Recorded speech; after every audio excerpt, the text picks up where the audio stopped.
componentes de la instalación de refrigeración. Y entonces vamos a comenzar haciendo los comentarios correspondientes al corazón de la instalación, es decir, el compresor.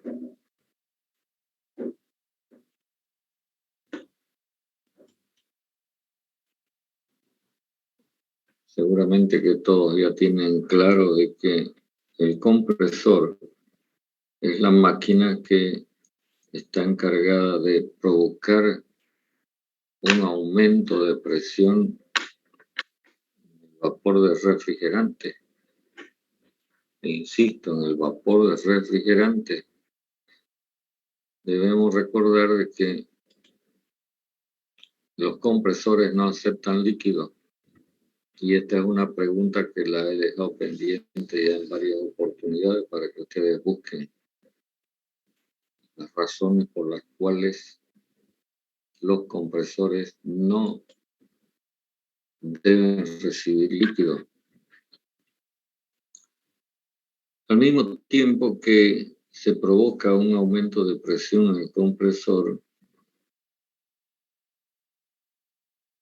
disminuye el volumen específico del refrigerante y todo esto ocurre gracias a la energía mecánica suministrada al compresor a través de un motor, que hemos dicho que en general es un motor eléctrico, pero podría ser de otro tipo.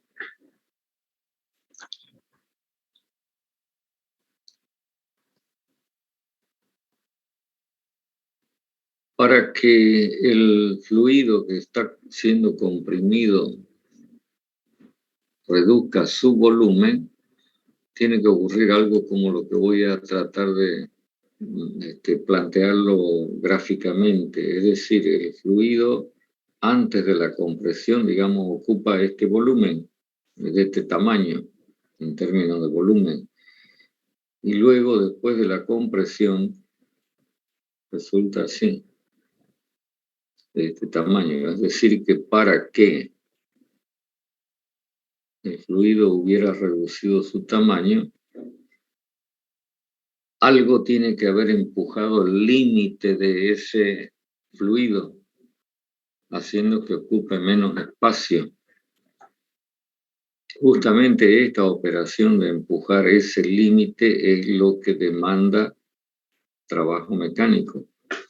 Y entonces uno tiene que imaginar que en el compresor tiene que haber algún elemento que se mueve, que es el que se encarga de hacer esta operación.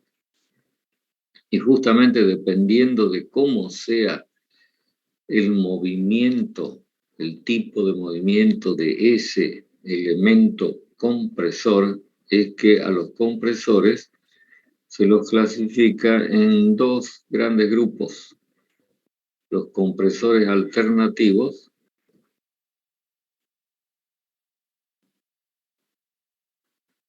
y los compresores rotativos. Yo creo que en el segundo caso es fácil darse cuenta de que el tipo de movimiento es un movimiento circular y en un solo sentido, por ejemplo, el que está indicado por la flechita. Mientras que en el caso de los compresores alternativos, que en realidad son los llamados compresores de cilindro y pistón, el movimiento es lineal,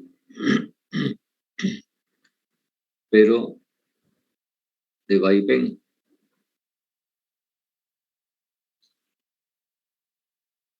Todos ya conocen, porque lo han visto en termodinámica, cómo es un dispositivo de cilindro y pistón. ¿Cuál es el elemento móvil en ese dispositivo? Pregunto.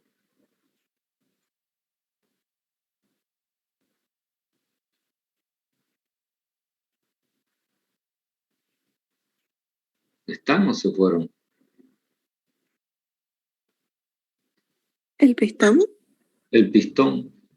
Entonces, en este tipo de compresores, el pistón es el responsable de hacer esta operación que la hemos marcado con las flechitas, de empujar el límite del fluido para que su volumen se reduzca, es decir, que ocupe menos espacio. Y el pistón se mueve dentro del cilindro de manera lineal. Pero en este caso, como es de operación continua, es decir, está entrando y está saliendo fluido comprimido, entonces se requiere que el movimiento del pistón sea de ida y de vuelta para poder repetir la operación. En este caso particular, esta distancia que recorre el pistón, esta distancia de ida y de vuelta, se llama carrera del pistón. Lo vamos a simbolizar con la letra S. Carrera o recorrido del pistón. Y la otra característica que podemos destacar de este tipo de movimiento es que al inicio de la carrera, la velocidad es 0. Y al final de la carrera, cuando el pistón va a empezar a moverse en sentido opuesto, también es 0. ¿Comprenden lo que estoy planteando? Yo no, ingeniero. ¿Lo puede explicar nuevamente, por favor? Ya.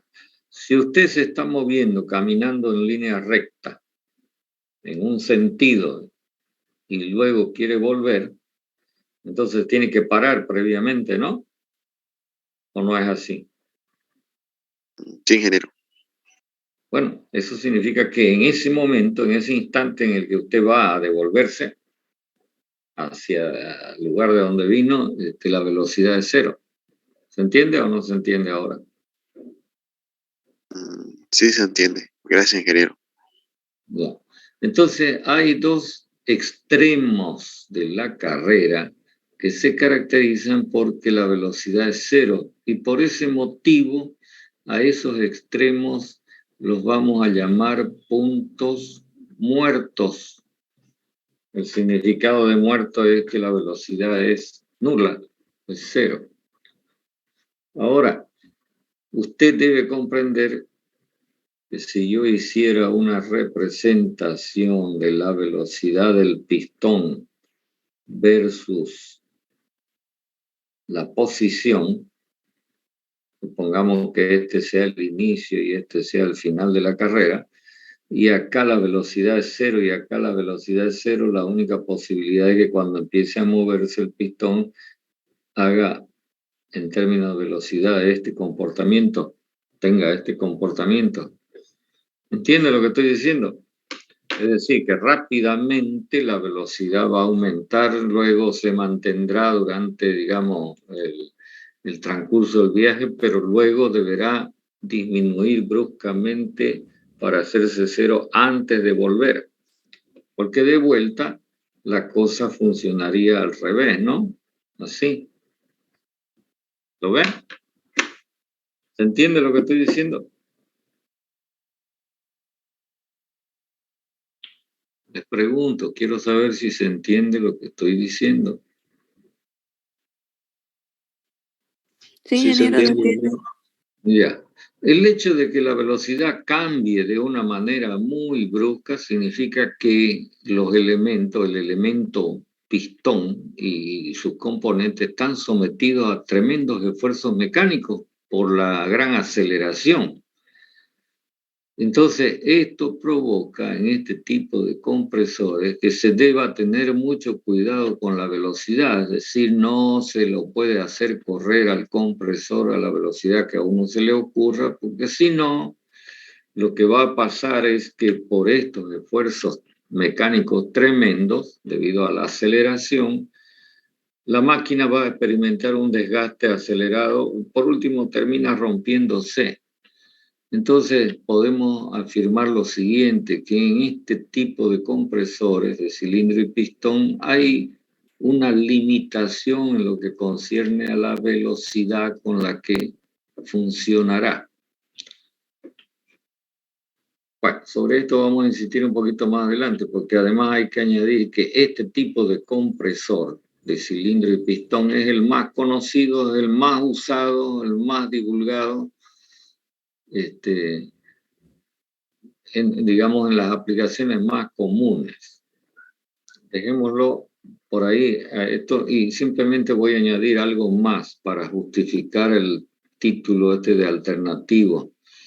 Fíjese que si este eje donde está el gráfico fuera un eje de tiempo, entonces ocurriría, digamos, de ida este proceso que estoy remarcando y de vuelta este proceso que estoy marcando.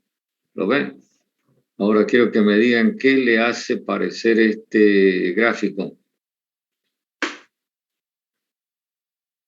Seno. Claro, digamos, en una primera etapa de ida está en el lado positivo, en una segunda etapa de vuelta está en el lado negativo. ¿Alternativa? ¿Corriente alternativa? Esto se parece mucho al comportamiento de la corriente alterna. ¿Lo ven? Por eso, digamos, el término alternativo. Estoy tratando de justificar el nombre, aunque lo más común es que digamos compresor de cilindro y pistón. Bueno, esto, digamos, por el momento para lo que estamos planteando como tipo, digamos, de compresor. En el caso de los compresores rotativos, acabamos de decir que a diferencia de el compresor alternativo, el movimiento es circular, en primer lugar, pero además en un solo sentido. No como en el caso anterior, que va y viene, va y ven. Acá no. Entonces, este tipo de movimiento circular y en un solo sentido permite que los compresores rotativos puedan funcionar a mayores velocidades que los compresores de cilindro y pistón, y en eso les gana. Es decir, que si fuera por esta cualidad de velocidad, y yo le dijera, a ver, elija cuál le conviene más, indudablemente que usted va a elegir al compresor rotativo.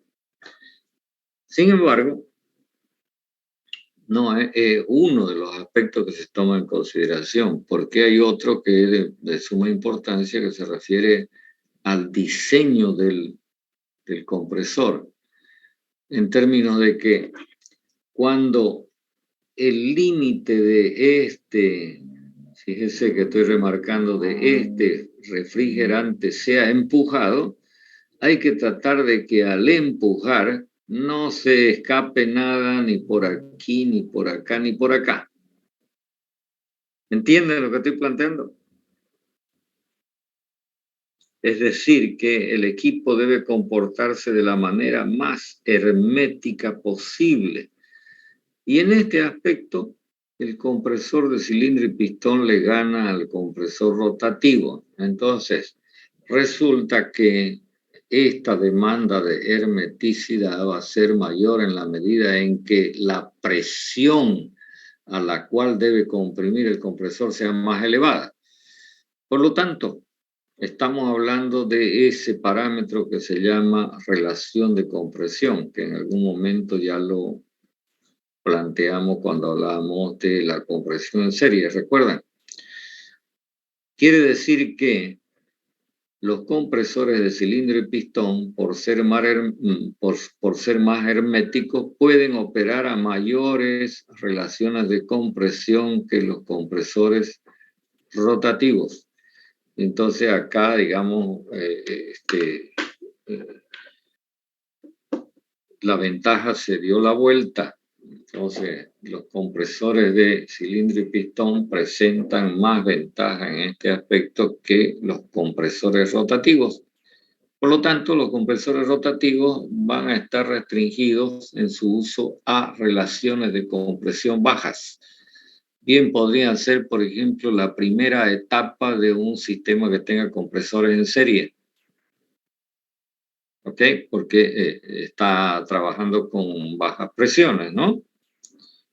Bueno, estos son aspectos, digamos, en cierta manera prácticos, ¿no? Tienen que ver con el diseño de la máquina. Bueno, volviendo al hecho de que el compresor de cilindro y pistón es el más utilizado, entonces vamos a dedicarle más atención a este tipo de compresor, porque además tiene ciertas características que no las presenta el compresor rotativo, que es más sencillo, digamos, en términos de construcción.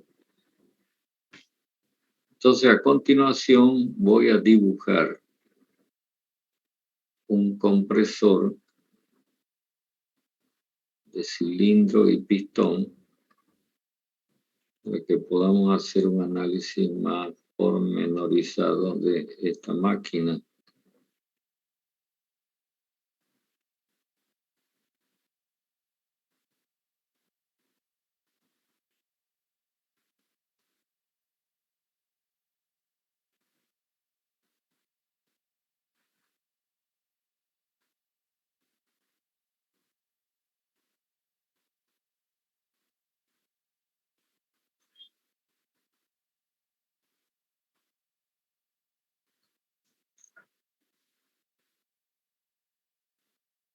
En realidad, lo voy a destacar con otro color.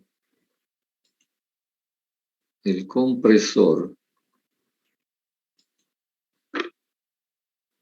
es este que está en la parte superior. Esto que estoy resaltando, supongo que usted se habrá dado cuenta que es el cilindro.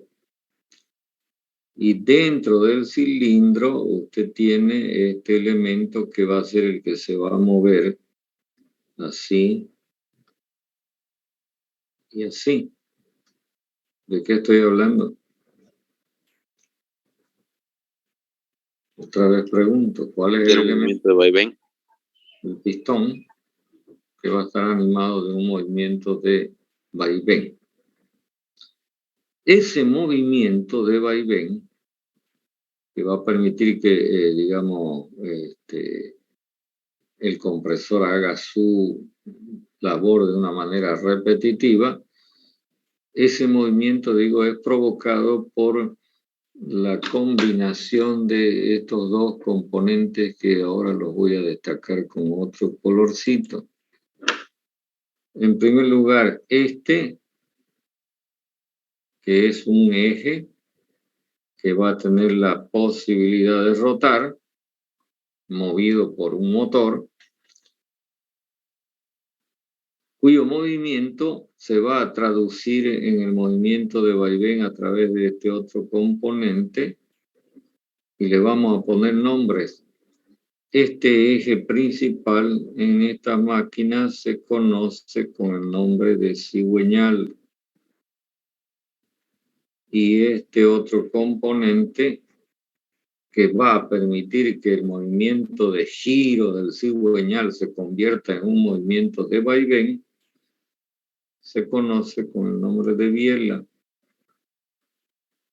Los que son amantes de los motores, de los vehículos, y se conocen algo, seguramente han escuchado esta terminología. Bueno, para completar y después explicamos cómo funciona esto, para completar la descripción, acá en la parte superior hemos dibujado estas dos T invertidas que representan lo que se conoce con el nombre de válvula de admisión y válvula de descarga. Ustedes ya saben lo que es una válvula, un orificio con una tapa. Entonces, seguramente que Se llama de admisión porque cuando se abra va a permitir la entrada de fluido al cilindro, y de descarga porque va a permitir la salida cuando ese fluido esté comprimido. Me refiero al vapor refrigerante, ¿no? A ver, preguntas sobre este esquema. Si hay algo que no esté claro, avísenme.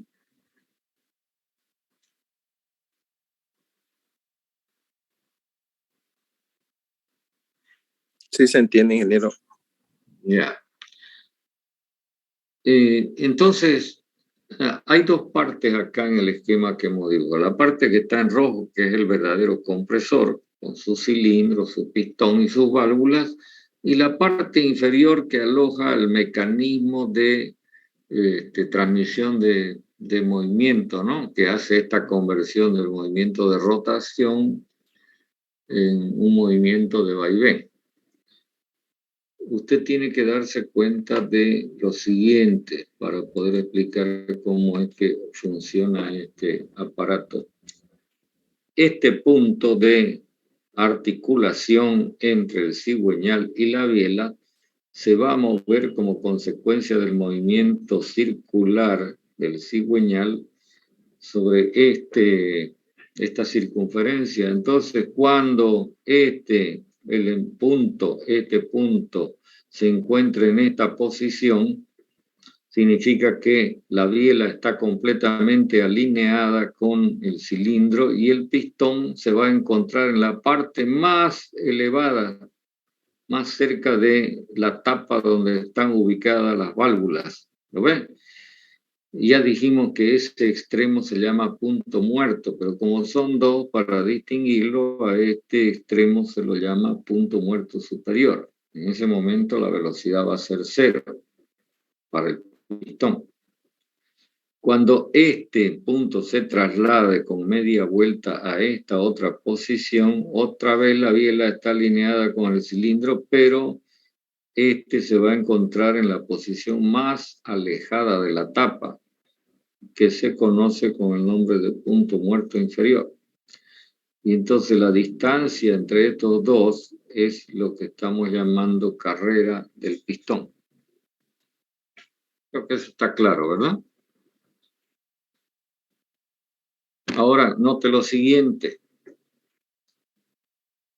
Si la biela se encontrara, digamos, con el punto de articulación con el cigüeñal en esta posición, la estoy remarcando otra vez, entonces con media vuelta pasa del punto muerto superior al punto muerto inferior y con otra media vuelta vuelve otra vez al punto muerto superior y se vuelve a repetir la historia.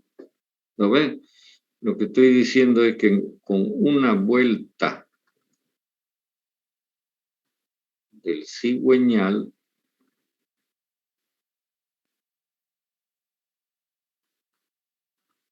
equivale a que el pistón se mueva desde el punto muerto superior hacia el punto muerto inferior y finalmente de vuelta al punto muerto superior.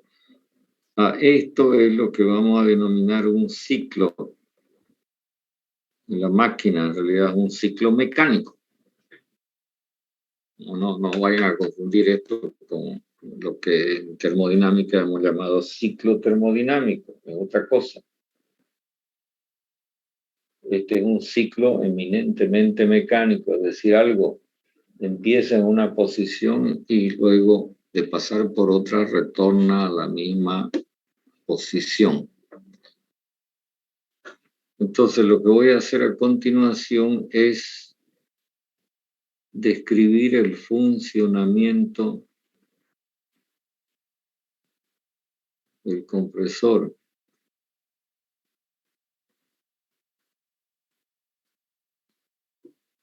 Y a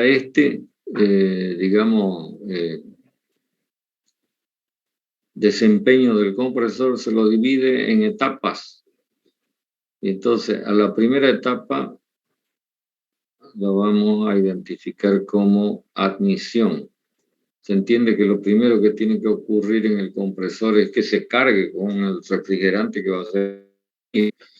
Entonces la admisión, que es la entrada del refrigerante al cilindro del compresor, va a ocurrir a medida que el pistón se mueva desde el punto muerto superior hacia el punto muerto inferior.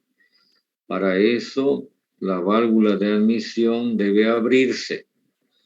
Mientras tanto, la válvula de descarga permanece cerrada. Y entonces ingresa fluido al cilindro en una determinada condición de presión de admisión, temperatura de admisión y volumen específico de admisión. En el caso de un sistema de refrigeración por compresión, digamos básico o elemental,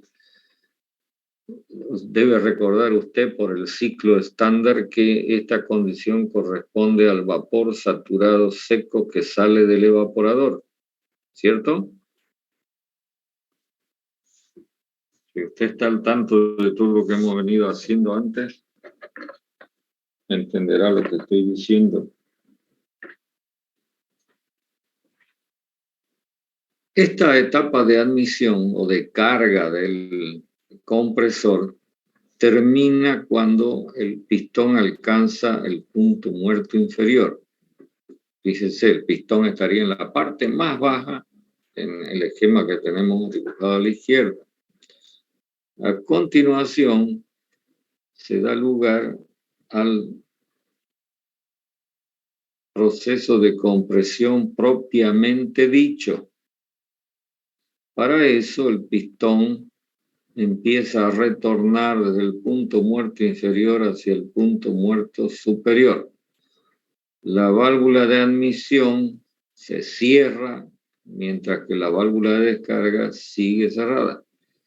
Es decir, ahora el refrigerante que se cargó en el cilindro queda aislado del medio exterior. Y entonces, ¿qué va a ocurrir cuando el pistón avance hacia el punto muerto superior? Lo que antes anotamos, una reducción de volumen con el consecuente incremento de la presión. Por lo tanto, la presión por esta reducción de volumen va a ir en aumento desde el valor P sub A de admisión hasta un cierto valor de descarga. Este valor se logra antes de que el pistón alcance el punto muerto superior.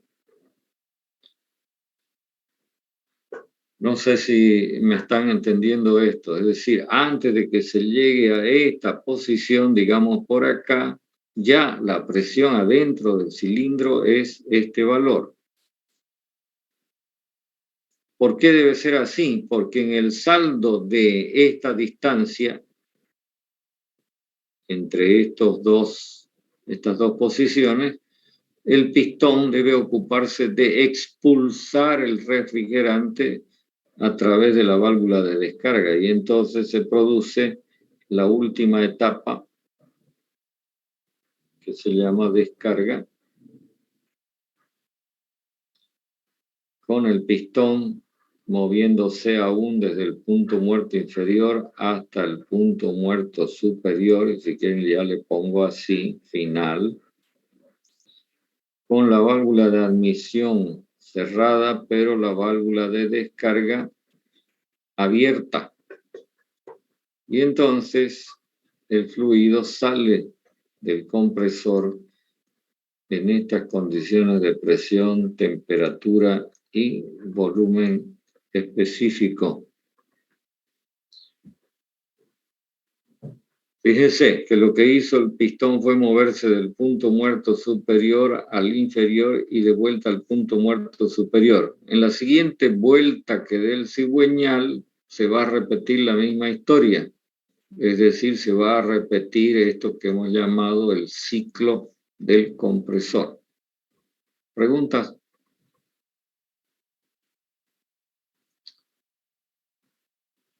Me interesa saber si me siguieron con la explicación.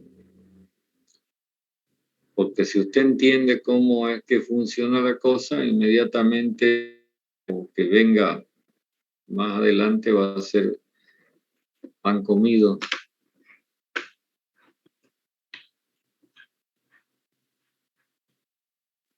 ¿Se entiende, ingeniero? Ya, me alegra. Entonces, como ven, esta máquina se caracteriza porque su funcionamiento puede ser descrito en 3 etapas que también se denominan 3 tiempos. Es decir, el compresor es una máquina de 3 tiempos. Los que saben algo de mecánica saben que los motores de los autos, por ejemplo, son motores de 4 tiempos.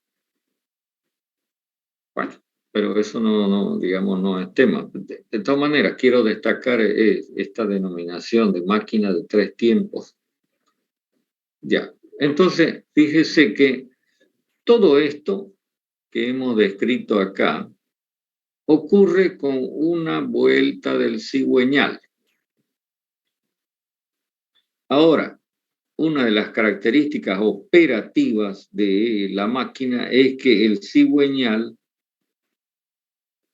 se va a mover, movido por el motor que está acoplado al compresor, con una cierta cantidad de vueltas por minuto o revoluciones por minuto, lo que estoy anotando acá, RPM. Y entonces, si el cigüeñal funciona con N vueltas por minuto, significa que van a ocurrir N ciclos por minuto. Es decir, estas 3 etapas se van a repetir N veces cada minuto. Y es justamente acá donde yo decía un poco más atrás, más antes, que hay que cuidar, digamos, esta velocidad porque el compresor de cilindro y pistón tiene estas características del movimiento de vaivén y entonces puede experimentar esfuerzo mecánico considerable. Entonces, este valor N revoluciones por minuto es el que está limitado, digamos, para el funcionamiento del compresor. Seguramente el fabricante de la máquina le debe decir, esto debe funcionar hasta tal número de revoluciones por minuto. De ahí en adelante no le garantizo absolutamente nada. ¿Ok? Y termino con un detalle que no lo marqué antes, pero que ahora lo voy a marcar.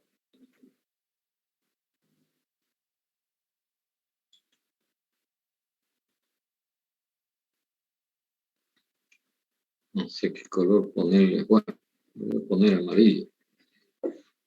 Fíjense donde yo marqué el punto muerto superior, más o menos por aquí. ¿Ven? Lo que quiere decir que entre la tapa donde están las válvulas y esa posición queda este espacio que estoy marcándolo con amarillo. Es como una holgura que queda entre el punto muerto superior y la tapa. A esta holgura se la conoce en el diseño mecánico del compresor con el nombre de espacio nocivo. Se lee, ¿verdad? No fue un poquito claro, pero ¿se lee el nombre? Sí, se lee, ingeniero. Sí, sí. Esto, digamos, es un mal necesario, porque el momento en que se llame nocivo es que no está bueno, pues, ¿no? Pero es, digamos, la primera impresión. ¿Por qué tiene que quedar este espacio nocivo? Para evitar de que por algún desgaste el pistón pudiera chocar contra la tapa. Entonces hay que garantizar la vida de la máquina antes que nada. Entonces, este espacio nocivo es algo que el fabricante de la máquina lo va a dejar en el tamaño que él cree que es conveniente, porque acá no hay una ley que diga tanto tiene que quedar espacio nocivo. Mientras más pequeño sea, mejor, pues, ¿no? Porque entonces se gasta menos material en la construcción de la máquina y luego esto va a tener menos efectos nocivos como los que vamos a examinar más adelantito. A ver, preguntas de todo lo que hemos dicho. Lo vamos a dejar acá. Ingeniero, disculpe, una pregunta. ¿Cuándo dijo que iba a hacer el examen? La próxima semana.